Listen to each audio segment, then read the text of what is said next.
नमस्कार दोस्तों, चंद्रयान के ऊपर हम लोग पहले आपको कई वीडियोस ला चुके हैं, शॉर्ट्स भी ला चुके हैं, एक लॉन्ग वीडियो भी जिसका रिस्पांस आप लोगों ने बहुत अच्छा दिया है। और हमारा जिसको आप इंस्टा पेज पे भी हमारे देख सकते हैं, द साइंस बियॉन्ड के इंस्टा पेज पे। इस वीडियो में हम आपको कुछ ऐसे इनपुट्स लेके आ रहे हैं कि जिनको देखने के बाद आप जो चंद्रयान 3 की जर्नी है उसका एक्चुअली हिस्सा बन सकेंगे।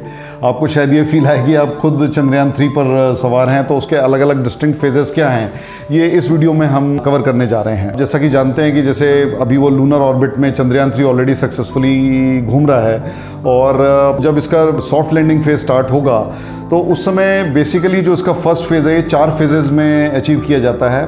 और चूंकि चंद्रयान 3 जो है वो चंद्रयान 2 के मॉडल पे ही बेसिकली है, जिसमें जो चंद्रयान 2 की पॉसिबल मिस्टेक्स या जो पैरामीटर्स जो थे बियॉन्ड कंट्रोल चले गए थे उनको इम्प्रूव करके सेम मॉडल बेसिकली इंट्रोड्यूस किया। तो इसमें होता ये है कि लगभग 4-5 घंटे पहले एक ऑटोमेटेड प्रोग्राम है जो स्टेज वाइज चलता है, P1, P2, P3 like that it goes on. उस सॉफ्टवेयर को जो लैंडर के कंप्यूटर है उसमें, मास्टर कंप्यूटर में अपलोड कर दिया जाता है और वो सीक्वेंशियली उस प्रोग्राम को रन करता रहता है। तो बेसिकली ये 4 फेजेस में इस चीज़ को अचीव करते हैं। तो चंद्रयान 2 के केस में जैसे लगभग 600 किलोमीटर दूर ये प्रोसेस शुरू की गई थी, 15 मिनट पहले ये लैंडिंग सीक्वेंस जो लैंडिंग प्रोग्राम्स थे ये शुरू किए गए थे। तो इसमें सबसे पहला फेज़ होता है रफ ब्रेकिंग फेज़, जिसमें लगभग 30 किलोमीटर से 7.5 किलोमीटर तक की दूरी का इस्तेमाल किया जाता है from the desired landing site.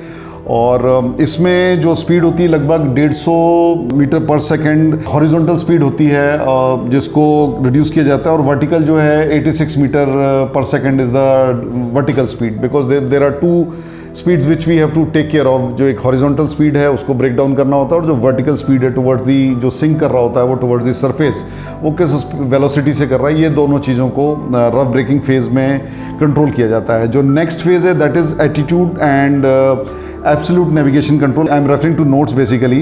तो इसमें लगभग 7.5 किलोमीटर से 5 किलोमीटर की दूरी के बीच में ऑपरेशनल होता है, जिसमें जो लैंडर है उसको स्टेबलाइज किया जाता है कि उसका थ्रस्टर्स का एक स्टेबलाइज्ड पोस्चर बन जाए, और उसका एटीट्यूड जो डायरेक्शनल है, because it's irregular shape, it's not like an aircraft की एयरोफॉयल होती है जिसमें जो विंग्स होते हैं जो उसको लिफ्ट जनरेट करते हैं, बिकॉज चंद्रमा पे कोई एटमॉस्फेयर होता नहीं है। जो भी आपने अचीव करना है वो रॉकेट्स के थ्रस्ट और डायरेक्शन से आपने अचीव करनी है, जो स्टेबिलिटी आपको मिलती है। जो आपने स्पीड उसकी वर्टिकल स्पीड रिड्यूस करनी है, हॉरिजॉन्टल आपने डायरेक्शनल है, लेटरल है, लॉन्गिट्यूडनल है and vertical also. So this phase itself is known as attitude and absolute navigation control stage. इसके बाद जो नेक्स्ट फेज़ आता है that is fine braking phase. तो फाइन ब्रेकिंग फेज़ में 5 किलोमीटर से लगभग 400 मीटर की दूरी पर जो डिज़ायर्ड साइट है उस पर जो लैंडर है वो उस डिस्टेंस के बीच में ये अप्लाई किया जाता है। और इसमें होता ये है कि उसकी जो स्पीड पैरामीटर्स हैं वो बेसिकली मून सरफेस से लगभग 400 से 100 मीटर के बीच में उसको स्टेबलाइज किया जाता है, और 60 मीटर से उसका वर्टिकल डिसेंट जो कि फाइनल टर्मिनल डिसेंट फेज होता है उसको अचीव किया जाता है, जिसमें एक कंट्रोल्ड वे में फाइनली वो टचडाउन जो है 3 मीटर पर सेकंड से ज़्यादा वर्टिकल स्पीड ना हो, और हॉरिजॉन्टल स्पीड जो है वो जो टर्मिनल डिसेंट फेज है उसको शुरुआत में ही 0 कर दी जाती है, बेसिकली साइट तक पहुँच चुका होता है। तो जो लास्ट टाइम जो चंद्रयान 2 के समय में एक जो मेजर दिक्कत रही कि कहीं ना कहीं उसका जो एटीट्यूड था वो स्टेबलाइज नहीं हो पाया था, और थ्रस्टर्स ने कुछ ज़्यादा थ्रस्ट जनरेट किया था। ये एक चैलेंज जो चंद्रयान 2 का था जो इसमें मेजर रहा। और दूसरा ये था कि जो हॉरिजॉन्टल और vertical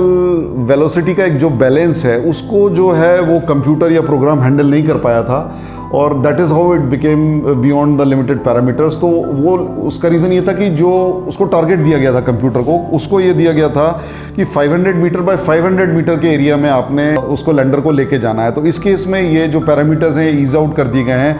I think it is 2 kilometre bye 2 kilometre जो अब दिया गया है, much wider target, almost 4 times the earlier one, ताकि वो जो हॉरिजॉन्टल स्पीड के मैनेजमेंट में ही चंद्रयान 3 ना पड़ जाए और वो वर्टिकल डिसेंट को कंट्रोल कर सके, because that is more important than horizontal placement on the site, because vertical speed is basically related to safe landing of the lander with in the parameter लाके उसको, तो इसलिए उसको बहुत अच्छे तरीके से इस बार कंपनसेट किया गया है।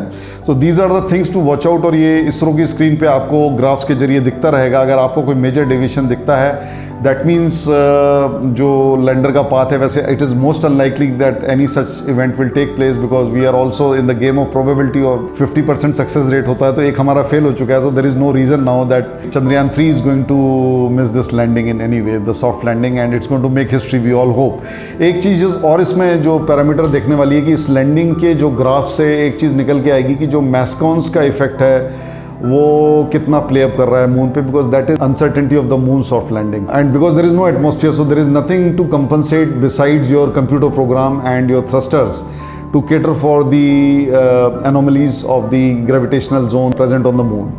So thank you friends, let's look out and let's all pray and wish best of luck to ISRO for this important historical step of landing Chandrayaan 3 successfully, the soft landing of Chandrayaan 3.